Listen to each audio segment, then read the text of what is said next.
Ba jyrngam kamut. Len. Green means go. Green means go.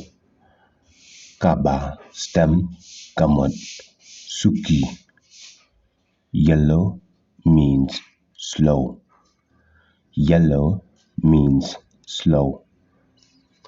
Ba rong sao kamut sange. Color red means stop. Color red means stop.